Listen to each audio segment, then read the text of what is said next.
जाता है, उसकी जन्म जन्मांतर की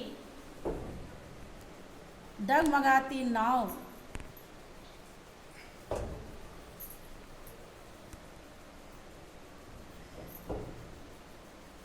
किनारे लग जाती है। लेकिन अपने दिल से पूछिए कि हम कितना समझते हैं। जब बुलावा आता है किसी अनुभवी ने, जिसने सत्संग की कीमत पाई, उसने कहा है कि जिन प्यारों पर ये जग वालों हो खास इनायत सतगुरु की, उनको ही संदेश आ जाता है और वही बुलाए जाते हैं। दरबार में सच्चे सतगुरु के दुख दर्द मिटाए जाते हैं। लेकिन उसने कहा, जिसने दुख क्या है, दर्द क्या है और वो कैसे सतगुरु की कृपा से मिटता है, जिसका अनुभव है, उसने ये बात व्यक्त किया है, अपने अनुभव को दर्शाया है। लेकिन जब हमें बुलावा आता है तो हम इस गहराई में नहीं उतर पाते कि आज हम परमात्मा के लिए बहुत प्रिय हैं, बहुत अनोखे हैं, जिसके फलस्वरूप उसने ये सुंदर मौका प्रदान किया है। अपने दूत संत को भेजा है, पैगंबर को भेजा है,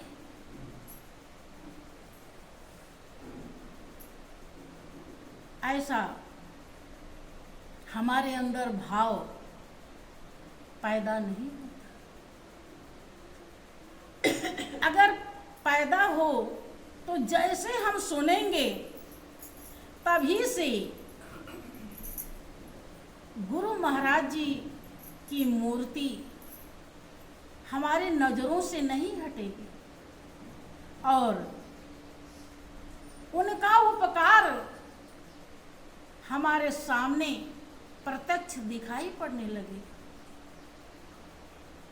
वो अनमोल खजाना उन्होंने बख्शी है, उसके एहसान के नीचे हम दब जाएंगे और रोम रोम में ऐसी खुशियां भर जाएंगी जिसकी व्याख्या नहीं किया जा सकता। और यही इतना बड़ा सत्संग है, यही सत्संग है जब हमारे भाव हौसला बुलंद होता है मालिक के लिए और रोम रोम में मालिक की तरंगे चलने लगती हैं। यही सत्संग है, क्योंकि वही सत्य है। अब उसकी याद आ रही है, निरंतर याद आ रही है और उस याद में हम भीगे जा रहे हैं, सराबोर हो रहे हैं। वास्तव में यही सत्संग है। और जितनी देर ऐसा होता है भाई एवं बहनों, उतनी देर के लिए हमारे जो विकार हैं, काम क्रोध मद लोभ अहंकार, वो कहाँ चले जाते हैं कुछ भी पता नहीं चलता।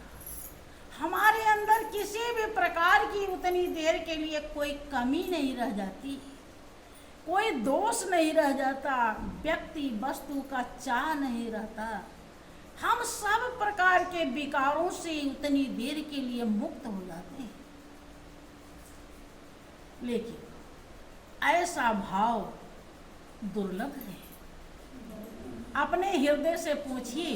हाँ, हम ये नहीं कहते कि किसी के अंदर ऐसा भाव नहीं होता, किसी किसी के अंदर होता भी, क्योंकि ये दुनिया सच्चाई से पहले भी कभी खाली नहीं थी, आज भी खाली नहीं है और आगे भी नहीं रहेगी।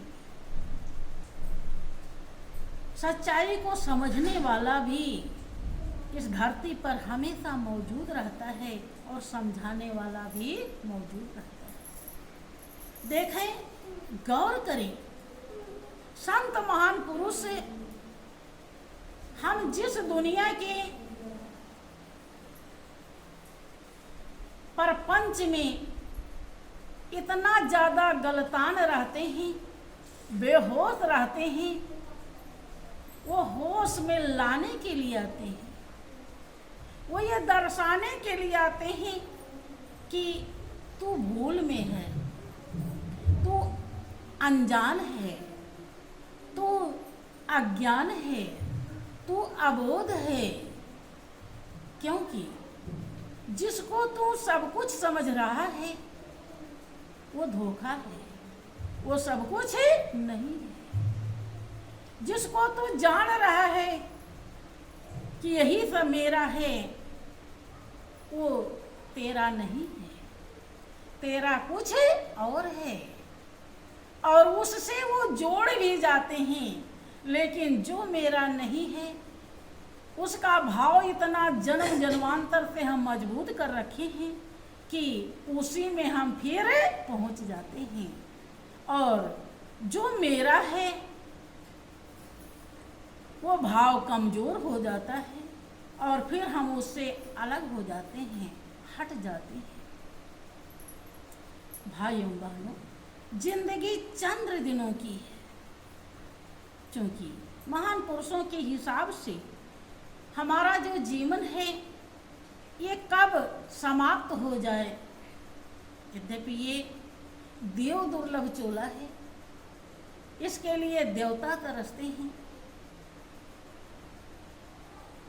एक इसके अंदर खासियत है कि आप उसी परमात्मा तत्व के अंश हैं जो सर्वशक्तिमान है, अविनाशी है, अजर है, अमर है, जो शांति का स्रोत, आनंद का भंडार, सुखों का खजाना है।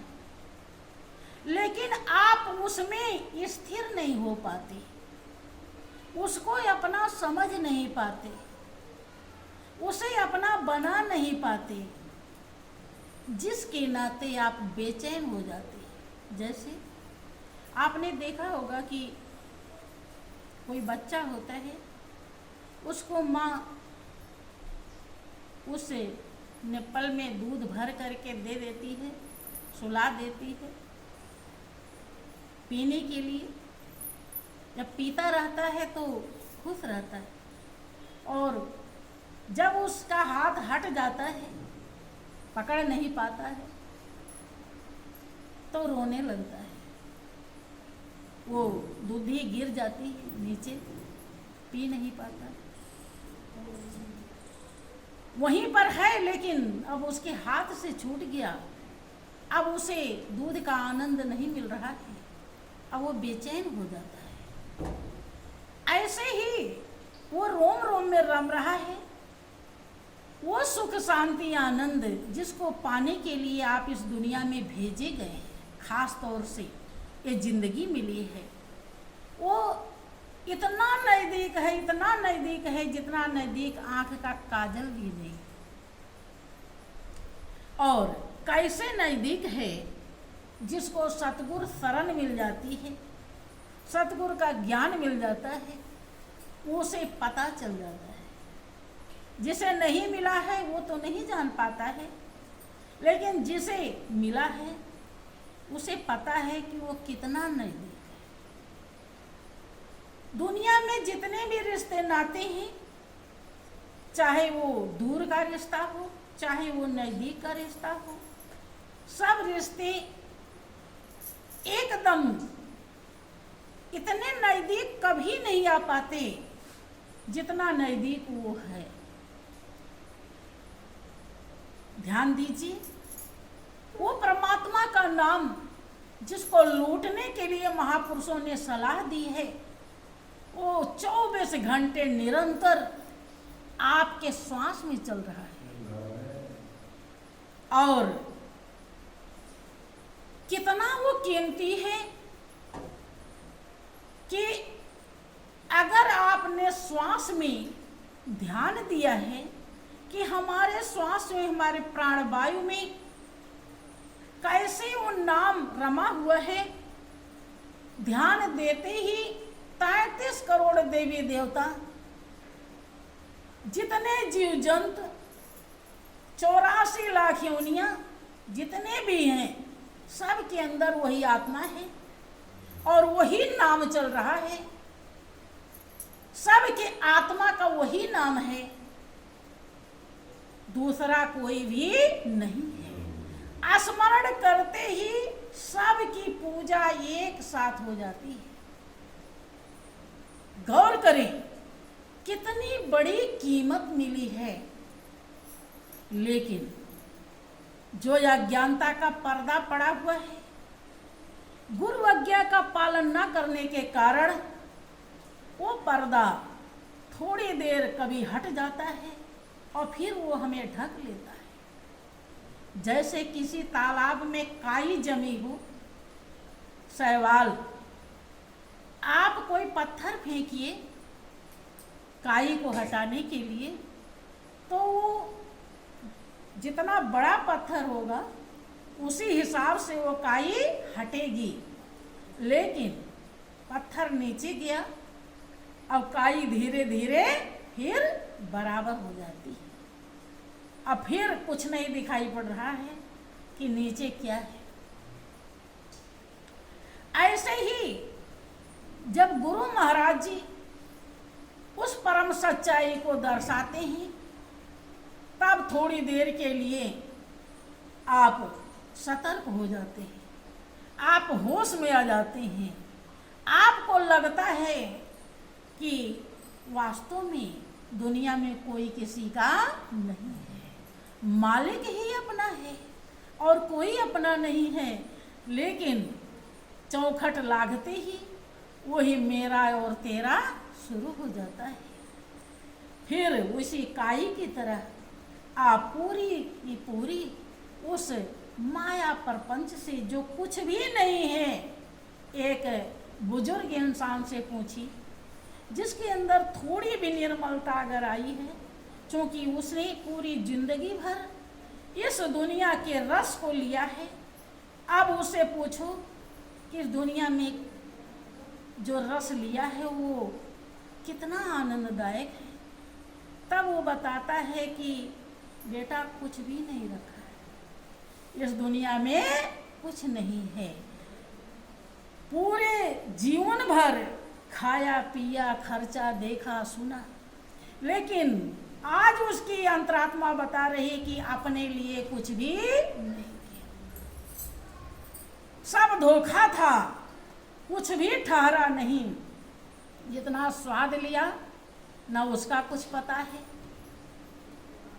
जो कुछ देखा सुना दुनिया में न वो स्थिर है, न आत्मा के संग वो है।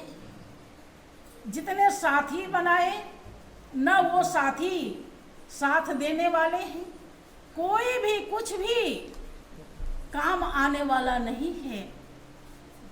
इसलिए वो यही बताता है कि इस संसार में कुछ भी नहीं रखा है। तो बंधु, ऐसा नहीं कि कुछ भी नहीं रखा है। देखो, अगर मन में आता है कुछ नहीं रखा है, तो कुछ रखा भी है, क्योंकि परमात्मा ने दुनिया दो चीज से बनाई है। अगर कुछ नहीं है तो सब कुछ है भी यहाँ।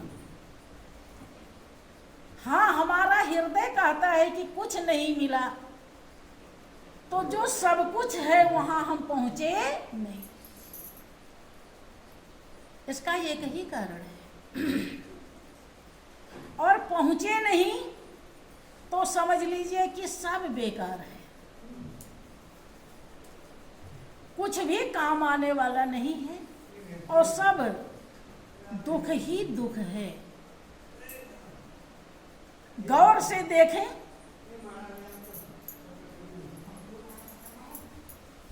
श्री सच्चिदानंद भगवान की जय, श्री सद्गुरुदेव महाराज की जय।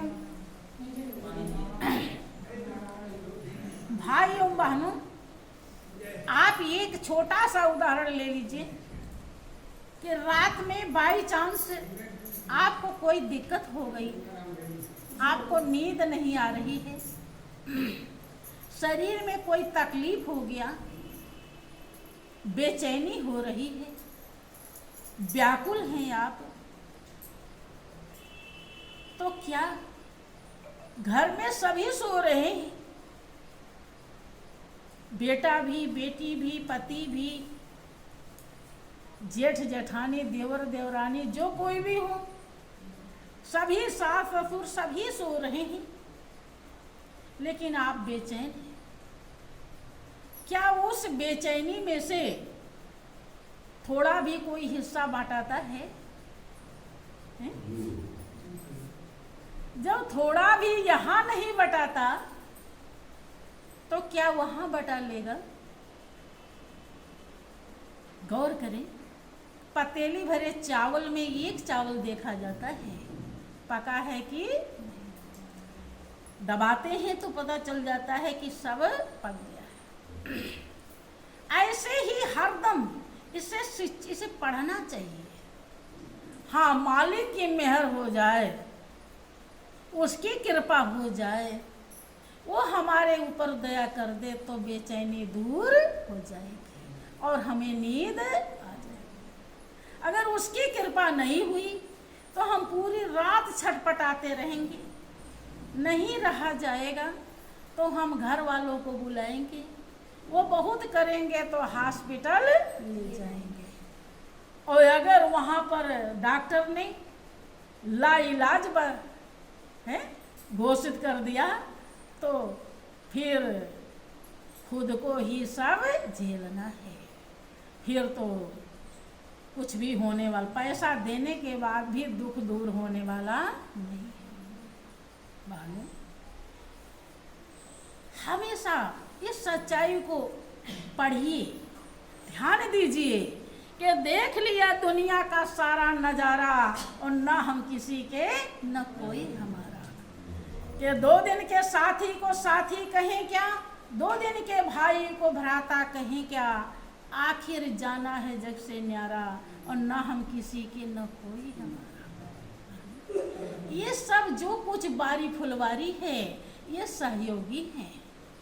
ये मालिक ने जीवन यापन के लिए, जीवन की मंजिल तय करने के लिए, ध्येय और लक्ष्य को पूरा करने के लिए, अपने कर्तव्य को करने के लिए, अपने धाम पर पहुंचने के लिए, उद्धार होने के लिए, भव सागर से पार होने के लिए ये सहयोग के लिए दिया है। ये नहीं, ये अपना कहने के लिए नहीं दिया है। और जैसे इसीलिए किसी ने समझाया कि मैना ने मैना कहा, ग्राहक लगे 20, और बकरे ने मैं किया, तुरंत कटाए उसी से। मैं बुरी बलाए है, सको तो निकसो भाग, और कहें कबीर कब तक रहे रुई लपेटे आग। रुई और आग एक साथ नहीं रह सकती। क्यों? भाइयों बहनों, आप ध्यान दीजिए, आप कहते हैं कि ये मेरा, ये मेरा, ये मेरा, ये मेरा। कितने भूल में हैं आप। आप तो श्वास भी लेना नहीं जानते, खुद लेते हैं कि कोई लिवाता है? आपकी श्वास आप चलाते हैं कि कोई और चला रहा है? और चला रहा है, हैं?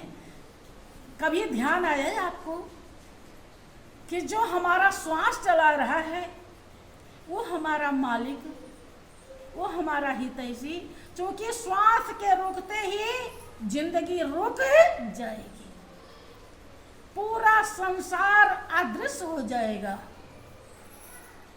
श्वास खत्म की कहानी खत्म। कभी आप इस पर ध्यान दीजिए, इसीलिए संत आते हैं। आप तो इसी में बेचैन रहते हैं, जितना दिया है उस खाने का आनंद नहीं लेते, जितना रहने के लिए दे उसका रहने का आनंद नहीं लेते, जितना बेटा बेटी दिया उसका आनंद सोचते ये नहीं है, वो नहीं है, वो नहीं है। कितनी कृपा किया है, इस चक्कर में आपको कृपा का होश ही नहीं रहता है। अगर वही बंद कर दे, जितनी कृपा किया उसमें से थोड़ा भी अलग कर ले, वो खींच ले, तब समझ में आ जाएगा आपको कि वो पहले कितना अच्छा था, अब क्या हो गया। वे शरीर है, अभी एक हाथ ना रहे, एक पैर ना रहे, अभी आप पूरा दम लगा देंगे, खेत बाड़ी भी बेच देंगे, हैं?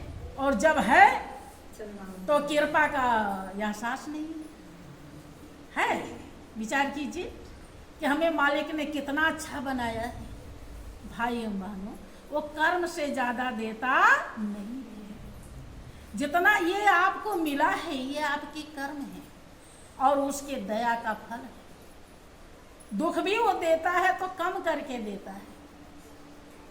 जैसे आप अपने बच्चे को अच्छा बनाने के लिए कोई सज़ा देते हैं तो ऐसा सज़ा नहीं देते कि वो ख़त्म ही हो जाए, आप सुधरने के लिए सज़ा देते हैं। तो आप उसी के अंश तो हैं, जैसे आप हैं वैसे ही वो मालिक है। वो भी आपका कर्म ज़्यादा दुखदाई रहता है लेकिन वो दुख कम ही देता है, ताकि आप सतर्क हो जाएं। आपने बचपन में देखा होगा कि अगर आप 2-4 भाई बहन हैं और माँ एक भाई को मारने लगी तो जो समझदार बच्चे होते थे वो एकदम सतर्क हो जाते थे कि कहीं हमारे ऊपर रेखा बहन, अब आंखें खोल के बैठना। श्री सच्चिदानंद भगवान वो बच्चे तुरंत ही सतर्क हो जाते थे कि कहीं माँ हमको न मारे। लेकिन आप ये दुनिया देखते हैं कि एक इंसान चारपाई पे पड़ा है, अथाह दुख भोग रहा है, तो लोग क्या कहते हैं, अरे इतने बहुत बुरा कर्म किया है इसीलिए भोग रहा है। क्या पता तुम उससे भी ज्यादा बुरा कर्म किए हो और तुम्हारा भी नंबर आने वाला हो, है? क्या तुमने देख लिया कि तुमने कुछ नहीं किया और इसी जन्म का कर्म नहीं रहता, पता नहीं कितने जन्मों का रहता है। तो उसे देखकर कहाँ और सतर्क होना चाहिए था और मालिक का सहारा पकड़ना चाहिए था, प्रार्थना विनती करनी चाहिए थी कि हे प्रभु, हे मेरे मालिक, मुझे सद्बुद्धि दे दो, सद्भावना दे दो, मेरे कर्म ना बिगड़ने पाए, इतने भयानक दुख हमसे नहीं भोगे जाएंगे। अगर हमारे ऊपर ऐसा दुख आ जाए तो हम कैसे भोगेंगे? आप ऐसा प्रार्थना नहीं करते, आप और उसी को धिक्कारते हैं किसने, अरे आप दूध के धोए हैं क्या आपके बुरे कर्म नहीं हैं? हमेशा सोचना चाहिए कि इससे भी बढ़कर हमारे बुरे कर्म हो सकते हैं, तभी सुधरने का चांस होता है। अगर हम सोचते हैं कि हम तो बहुत अच्छे हैं तो कभी भी सुधर नहीं सकते। भाइयों बहनों, ये जिंदगी बहुत बड़ी कीमत देने के लिए मिली है, पाने के लिए मिली है, और जब तक इन पहलू पर आप गौर नहीं करेंगे, गुरु का ज्ञान भी आपको महान और उत्तम नहीं बना पाएगा, विकारों को धो नहीं पाएगा, क्योंकि गुरु महाराज जी भी कुछ नहीं कर पाएंगे अगर आप अपने कर्म को नहीं संभाले। इंसान अपने भाग्य का निर्माता स्वयं होता है।